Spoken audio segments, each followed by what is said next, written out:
Many people that I talk to when researching some background research on you mention that you have a keen eye for data, and you're very data driven with your content marketing. So how much of your persona development is based on like concrete quantitative data, sort of like maybe Ahrefs or SimilarWeb or BuzzSumo versus hypotheses and maybe even more of the qualitative one-to-one? Like how do you look at data collection when it comes to informing who you're writing to? Yeah, that's a great question. So we benefit, or I guess I would say I benefit from having a marketing team that is very data-driven as a whole. And so if I'm data-driven, it's only because I have access to all of these amazing resources. So we have a number of regular sort of intake mechanisms for customer data. We have a post-purchase survey that is really helpful in revealing exactly what people's pain points were that they're hoping to solve with Sprout. What, as someone who's pretty new and coming into the product with fresh eyes, what they're liking, what's challenging, what they're hoping to grow or to learn. So that data is gathered by the customer marketing team, but that's something that we have access to as well. So I think that can go into specifically some of the pain points, challenges in that area. For me, I like to do a lot of qualitative research. So I like to use LinkedIn quite a bit, always be stalking. It's like the marketing motto. So going into LinkedIn, looking at people with a variety of different job titles that all seem to center around the same persona, and trying to understand how they talk about their job, how they talk about themselves, and weaving that into our personas as well. And then we didn't do this last time, but something that I would like to incorporate more of is our own social listening data. So in Sprout, there's a social listening platform, and you can use that to really analyze like huge swaths of conversation and trends happening on social. So we do use that internally to inform content and social strategy, but I think bringing that specifically into our persona work will really help enrich those as well. Do you find that some sources of data are more or less trustworthy than others?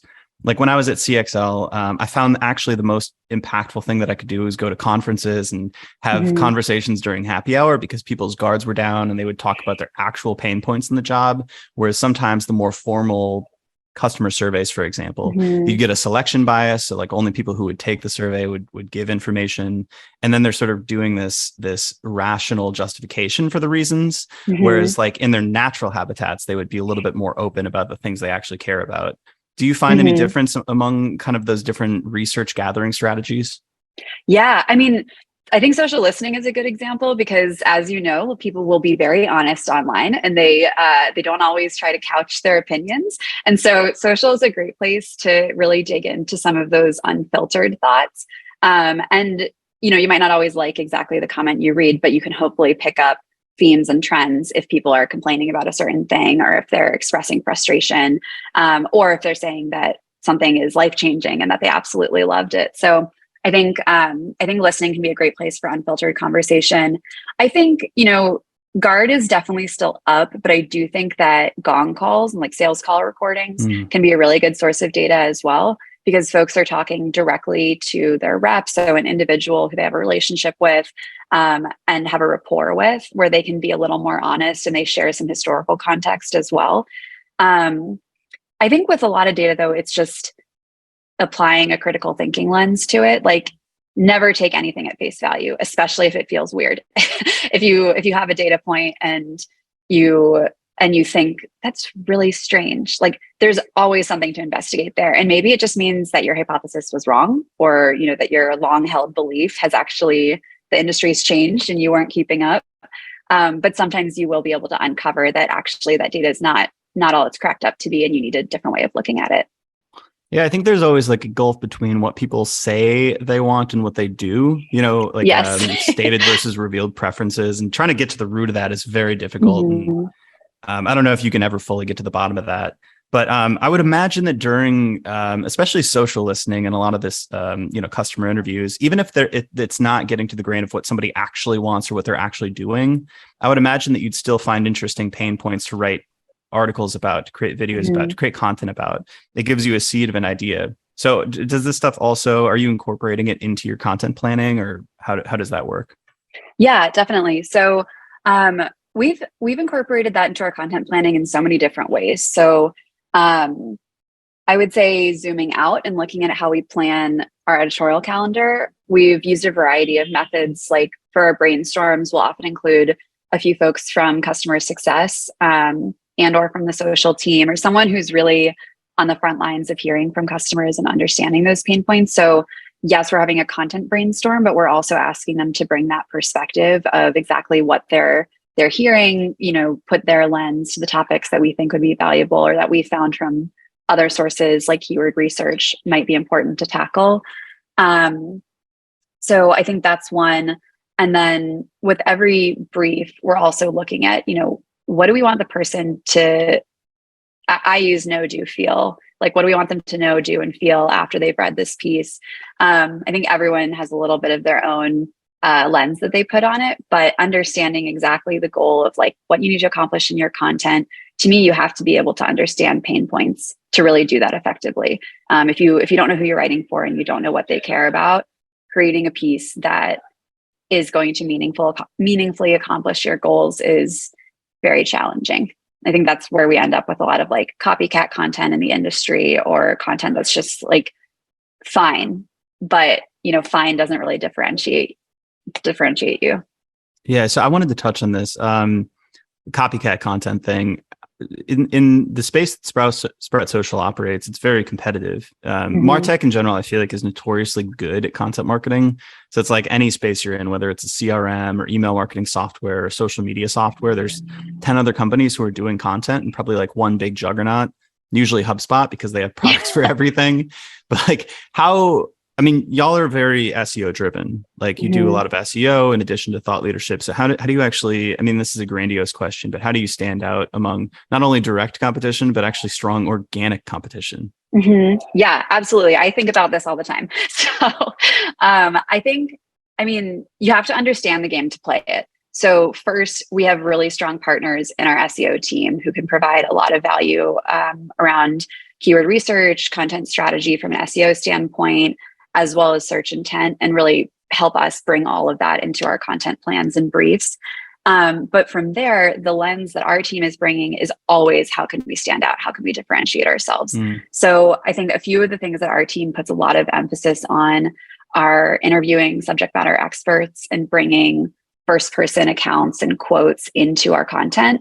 I think, it's great because it makes the content stronger and it helps the writer better understand exactly who they're trying to speak to, but it also gives the content ways to stand out on social, through email, through other distribution channels.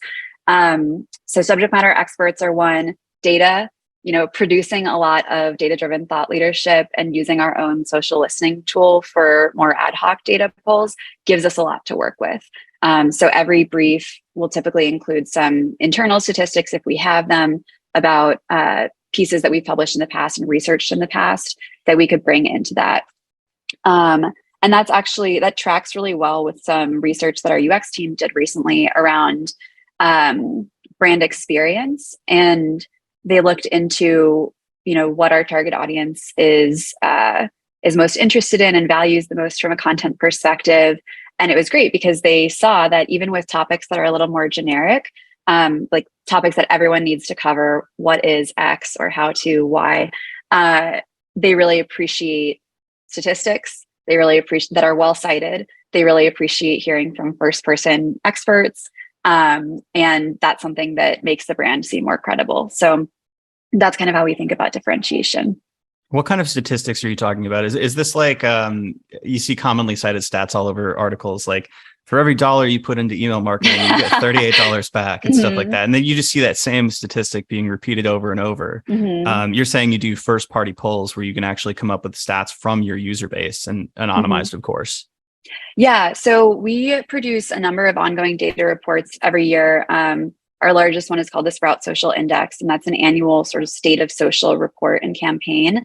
And it's pretty robust. So we're able to use it to ask both consumers and marketers their feelings on social media use, social media strategy, what they want from the brand consumer relationship. And that gives us so much to work with over the course of the year. So we can pull those stats into relevant pieces. Like, for example, we ask about platform preferences and trends. So anytime we're writing a piece about a specific platform, we already have some of our own data that we can incorporate. And beyond that too, we can also look at the report as a whole and distill down some of the themes. And from there, do some keyword research based on what our findings were, so that we can create a content plan built out from the report itself. So there's kind of both the reactive and proactive approach to pulling data into content.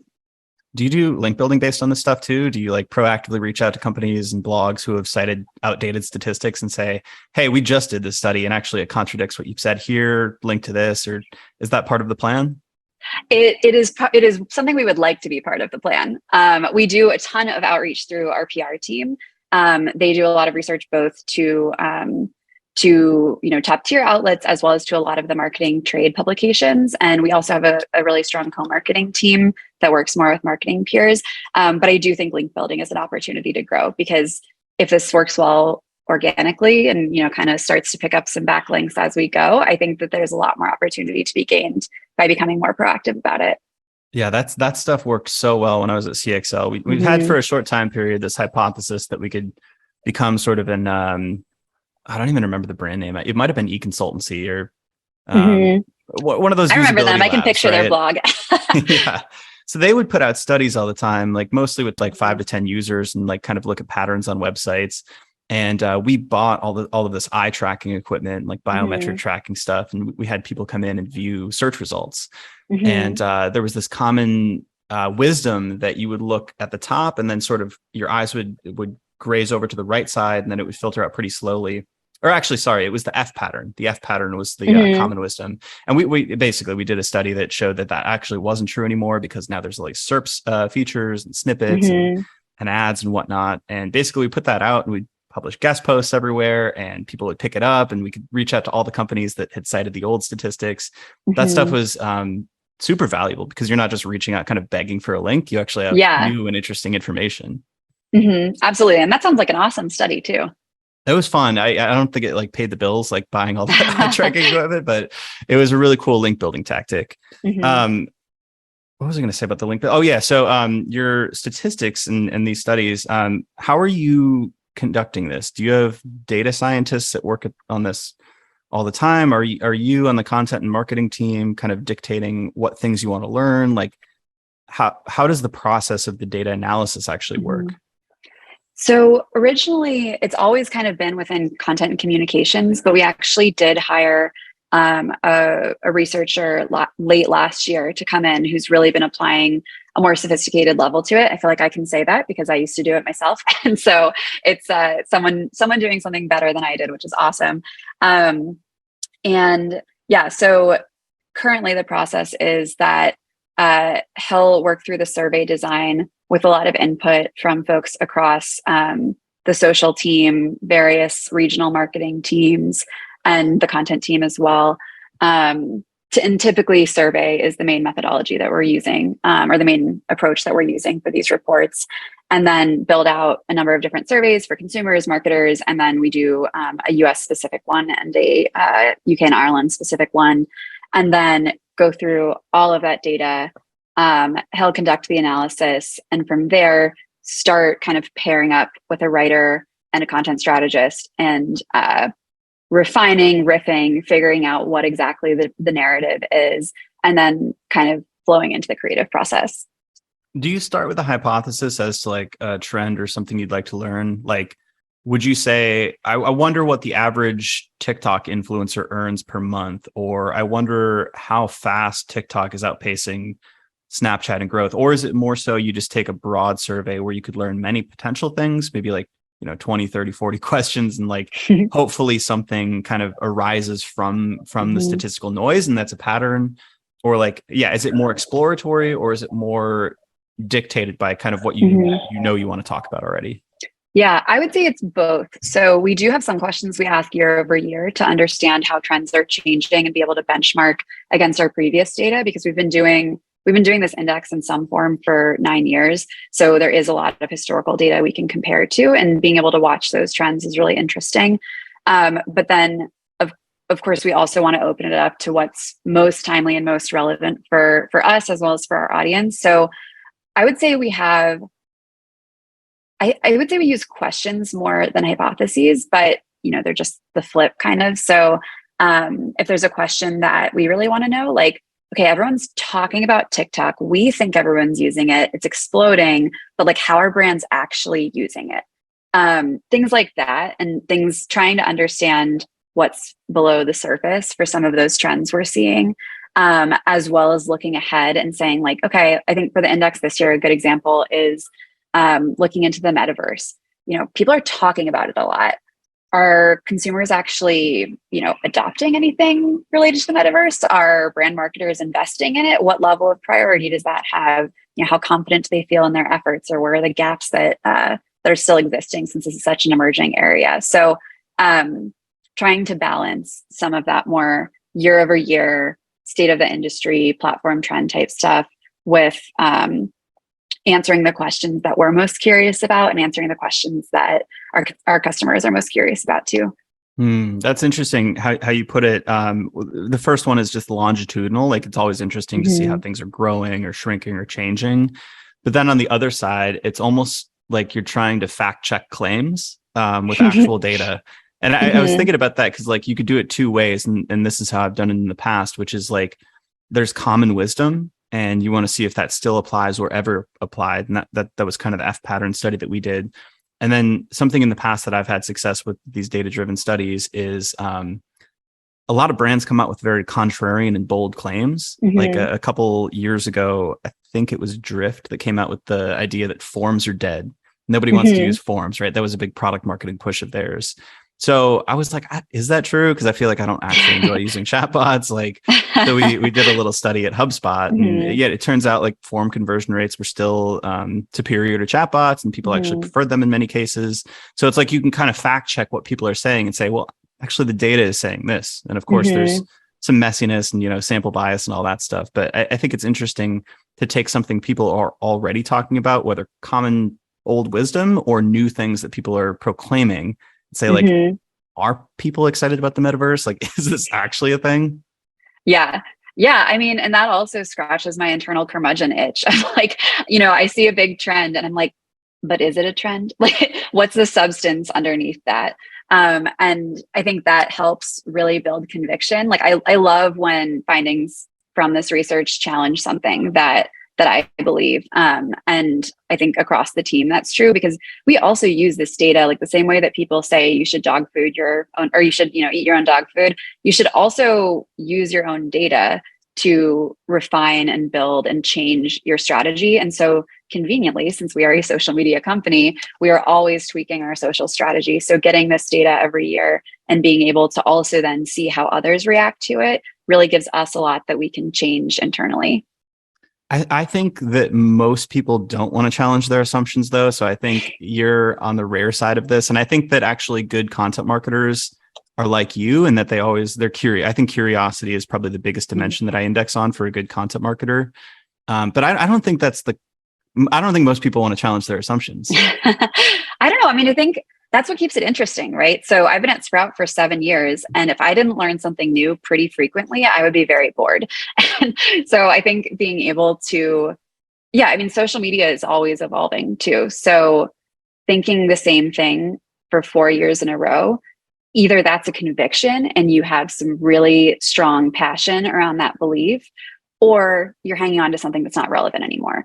So which one is it? And I always enjoy seeing kind of which plays out and what's the case. It's also, I think, inspiring for our team because if you're working on content, you're creating new content day in and day out, it's exciting to have something different to say and to be able to look back and challenge that. And I think we know that people want brands, even B2B brands, to be as authentic and transparent as possible. And so even being able to say, like one thing we've talked about that we haven't done yet was whenever we make predictions, can we go back in 6 months and analyze our own predictions and say where we fell down, say which ones actually did come true. I think that'd be really fun. I think that would make for a great live conversation on social or webinar or something like that. Top marketers admit where they were wrong. I think that is incredibly rare. That is super rare to actually go back. Because I actually think there's this book by Nassim Taleb called Skin in the Game. And he talks about how if you actually, if you don't have money in a stock, like predicting it is kind of immoral.